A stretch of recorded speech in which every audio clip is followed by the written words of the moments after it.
Life throws many moments at you, some major triumphs, some awkward mishaps, and some real lows. In this Real Talk series brought to you by Guzmani Gomez, we are going through some of the real highs and lows of our investing journey. Welcome to Equity Mates Investing. My name is Bryce, and as always, I'm joined by my equity buddy, Ren. How are you going? I'm very good, Bryce. Excited for this episode. We are up to episode 5 of our Real Talk series with GYG. Today, we're talking all things money advice. From terrible hot tips to timeless truths. Let's keep it real and eat a burrito. Love that. Where do you want to start? Let's start with the juicy stuff, the worst pieces of money advice that we've ever received. Or not that we've ever received, but we've been doing this for 8 years now. We've spoken to plenty of people. So perhaps, worst money advice we've ever heard.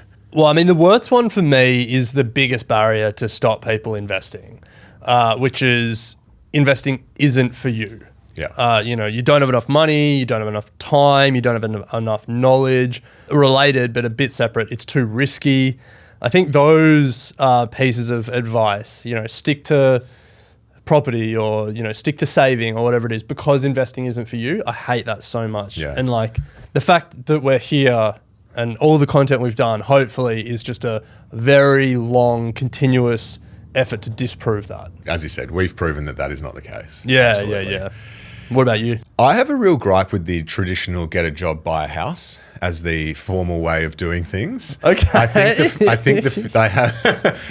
the whole idea that the best investment is your house. It is kind of true if you'd been, if you're, a boomer or the like. But I think cornering people early in their lives into thinking that the only way you build wealth is through the property market. Yeah. Because I mean, people you don't have a problem with the get a job part of it. No, absolutely get a job. And I'll talk about that in the best. So the worst piece of advice is the only way to build wealth is property. Yeah, your best investment is your house. Firstly, where you live as your primary place of residence shouldn't be thought of as an investment because you have to liquidate it to actually get a return on it. You have to sell your house. Yeah.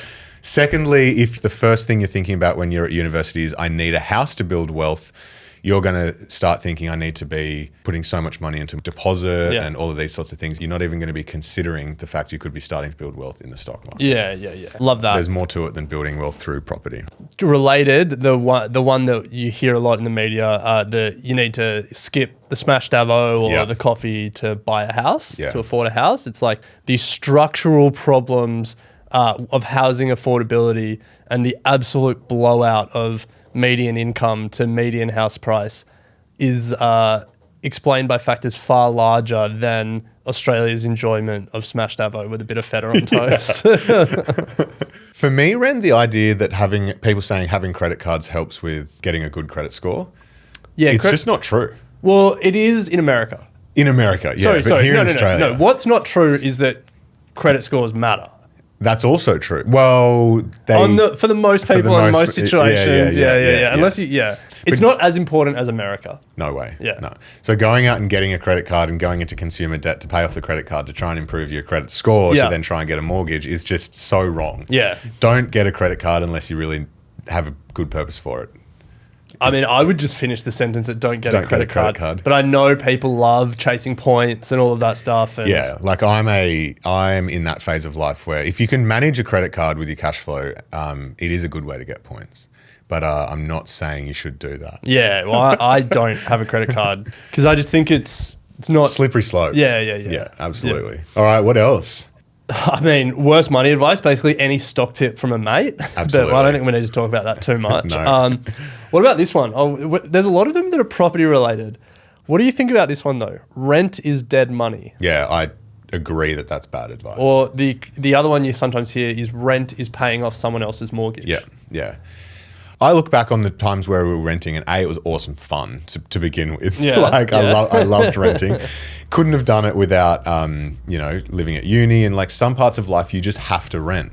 Secondly, renting gives people flexibility that you might not have when you're living somewhere. You might not know you're going to be in a city for too long and so renting is the right approach. Or you might be renting and investing elsewhere. I feel like the need to be paying your own mortgage as soon as possible is limits people's thought process around what else they could be doing with their money. Renting also allows you to live in places that you might not ever be able to buy.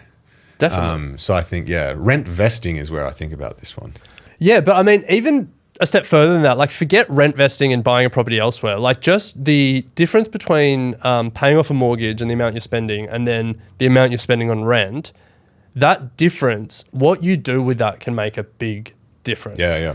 And if you just look at the amount that you're saving, like mortgage less rent, like that saving, if you invest that and then you compare it to like a median Aussie house price and the current mortgage rates and how much you'd be spending, and then you look at the average price growth over the past 30 years for property, 6.4%, and then you compare that to an higher expected return in the stock market, maybe you don't quite get there, but you can get pretty close. And so the fact that rent is dead money, like that's bad advice, because the saving that you're making on your housing costs and what you do with that saving can make a real difference. Absolutely. Yeah, absolutely. Nice. Any others? I think that's probably enough. Let's get to the good stuff, I reckon. All right. Yeah. So let's take a quick break here before we do get to the good stuff and say thank you to Guzman y Gomez, who jammed their burritos full of good stuff. Absolutely. And Bryce, over the past few episodes, I've been asking you to guess some fun facts and stats, but I'm going to take it a different direction in this one. Okay. Because part of the GYG app is that you can make your burrito your way. Yeah. So today I'm going to ask you how you make your burrito your way. Wow. Okay. So I go full-size burrito to start with. I go spicy chicken, extra chicken. Need the protein hit. It's a good chunk of protein as well. I can't remember the grams, but it's good. Brown rice. Then no cheese. Okay. I don't add any sour cream, so no dairy. Yeah. And then I add guac. Okay. Then on top of that, I go all the condiments. So I go the sliced onions, I go the jalapenos, I go the coriander and the pickles, and then I go the jalapeno salsa and the smoky chipotle sauce. It's a flavor hit. As we said, full of the good stuff. It's a flavor hit. It's also a whopper with the double chicken, but I love it. Yeah. Is your burrito breaking in your hands? No, they do such a good job at keeping it wrapped. They do such a good job. Well, look, if you want to make your burrito your way, or if you want to try Bryce's burrito and see if you can hold it in your two hands, yeah. you can download the GYG app. You can sign up to Gomex, their rewards program, and get a free burrito. You can earn points every time you order. You can skip the queue and you can get it delivered. Love it. Eat your way, keep it real, eat a burrito. Okay, let's get to the good stuff, Ren. The best money advice that we've ever heard. Okay, I'm going to start with my best one, which is over your lifetime, the impact of investing will outweigh any pay rise, any promotion, any new job. When your money starts to work as hard as you do, you'll have a whole different view on how building wealth happens. Yeah, I think no better example of probably how we've changed thinking about money over the last 8 years. Yeah. Absolutely. All right, love that. And I mean, look, to be fair, the real power is combining the pay rise, the promotion, the new job with investing, especially early in your career. The compounding effect of a higher salary and keeping your expenses low and investing that amount is huge.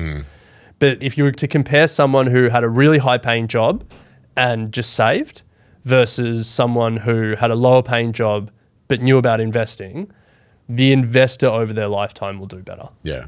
I guess mine then flows into that in a way, which is the more you can live below your means and the more you can earn more and save more and put that money to work, the better off. And what I mean by that is like avoid lifestyle creep and don't save to save. Yeah. Yeah. Get that money working in the market as soon as possible. Yeah. Too many people get a pay rise and adjust their lifestyle to suit the pay rise. And I think if you can keep your cost base as similar as possible, you won't regret it. Yeah. One for me that stands out is just the power of investing early. And it's easy to say that, but we actually did the worked example in Don't Stress, Just Invest, the book. Pick it up wherever good books are sold. We looked at someone who invested regularly between the ages of 20 and 30 and then didn't invest another cent for the rest of their life and they just let their money compound, versus someone who didn't start until they were 30 and invested for the rest of their working life until they were like 60 or 65. So someone invested for 10 years and someone invested for 35 years. naturally you'd think the person who invested for 35 years came out ahead. But it was the person who invested for 10 years early and then let that money compound. They had such a head start that the person investing for the rest of their life didn't catch up. Yeah.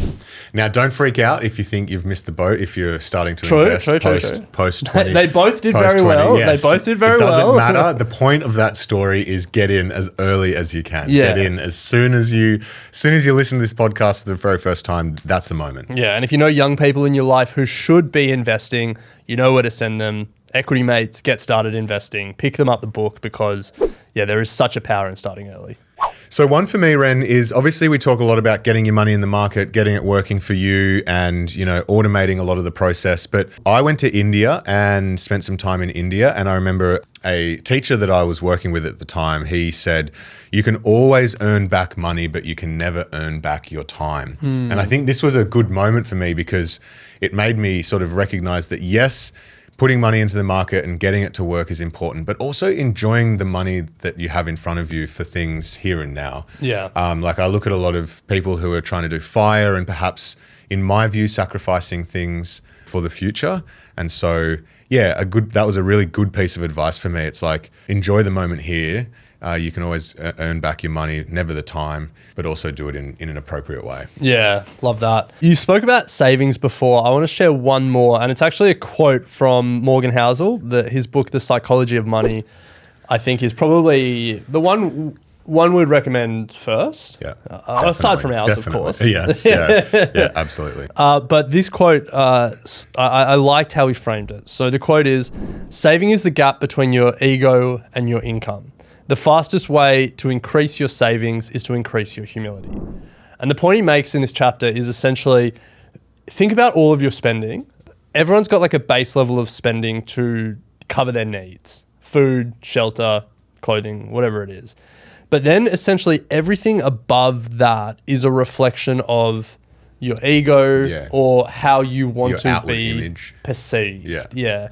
And, that might be the restaurants you want to go to or the car you want to drive or the brand name clothes you want to wear or the things you want to do on the weekend, whatever it is. It's like really interrogate what that spending means to you and why you want to do it.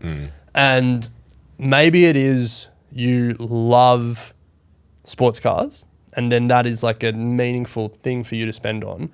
But maybe it is that you want to be seen in a sports car because you want that to reflect a certain image about yourself and you want people to perceive you in a certain way. And if it is the latter, then it's like the spending is just a function of your ego. Yeah. So leave the ego at the door. Yeah. Yeah. So I just think that's a really interesting way a different framing to interrogate your spending. Yeah. I mean, I couldn't recommend reading that book as a starting point for anyone, regardless of where you are in your investing journey. You couldn't recommend it enough. More. Yeah. All right. Do you have any to close us out? I think just for those young listening, I think just take risks at this point as well. What about for those old listening? Financially take considered risks. Okay, yeah. I think you have time on your side when you're a lot younger to take some risks, both career-wise and both investing-wise. So, make the most of the decades that you have in front of you. Yeah. Speaking of risk, just one more that comes to mind is I'm not sure if this is advice that we ever got, but a really important lesson is like the idea of risk in the stock market is misconstrued, I think. There is like a mathematical definition of risk that financial professionals talk about, which is volatility, is measured by volatility. But for regular people like us, that isn't risk. Risk is the permanent loss of our money. Yeah. And those two things often get conflated because they both use the word risk, but they mean really different things over a long-term investing horizon. Volatility shouldn't scare you because, there's never been a dip that hasn't been worth buying and the stock market's always recovered and all of the things that we always talk about. The permanent loss of your money should scare you, but we need to really be clear on which is which. I agree. All right. Well, a big thank you to GYG for partnering with us on this Real Talk series, for helping us keep all of our content free. If you have just started investing, we know the way to celebrate. Keep it real. Eat a burrito. I will say this about investing. Everything you do learn is cumulative. What I learned at 20 is useful.